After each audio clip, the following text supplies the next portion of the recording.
Hey everybody, it's Ashley with Brendan in Trafalgar. As some of you may know, I recently went to the south of France this summer and it was an awesome experience. France is one of those big countries in Europe that I hadn't had a chance to get to yet. And I was really excited to be able to get into Paris and then go down to the south of France. It was really cool. We did the whole shebang. We were in Paris and we saw Notre Dame and we saw the Eiffel Tower. But the favorite parts for me of being in Paris specifically were being able to just kind of go out on your own and do some things. People don't think about that a lot for a guided vacation.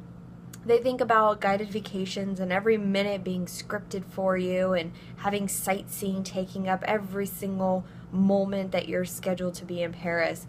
But what's cool about being in a big city is that there is so much to do, and Paris is definitely not an exception.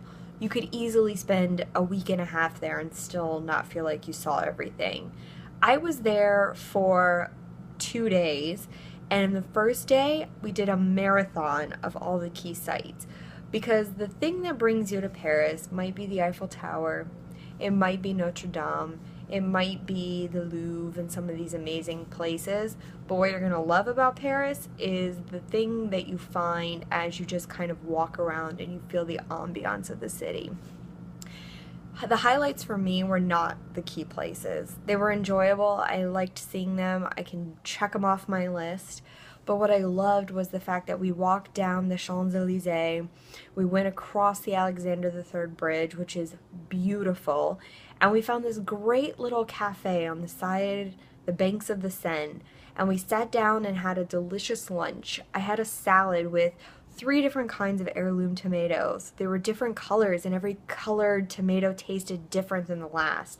Had a huge chunk of delicious pate right on top. So good. And we washed it down with a beautiful French rosé. And just sitting there and watching people walk along the Seine, seeing the boats coming up and down the river, and just the hustle and bustle of being in Paris was probably one of my favorite afternoons while we were there.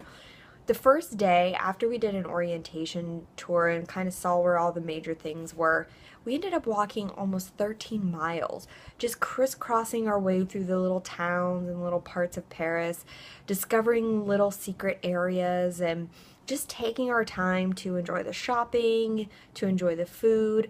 I'm a huge lover of food and travel, as you probably know. Crepes, I love crepes. So I stopped and had multiple crepes in my 2 days in Paris, which is probably not healthy, but definitely a highlight of my trip. The things that you least expect about a city are usually the parts that you love the most. The stories that you discover. We were there during the Tour de France. It was going to be driving through, ending the race that last day in Paris, the day that we were leaving the city. But I didn't mind that so much. It was cool to be there the day before as they were setting up because you could see where the race was going to go. I watch the Tour de France every year, so being able to see in person the Place de la Concorde and all of these places I've seen on TV was amazing.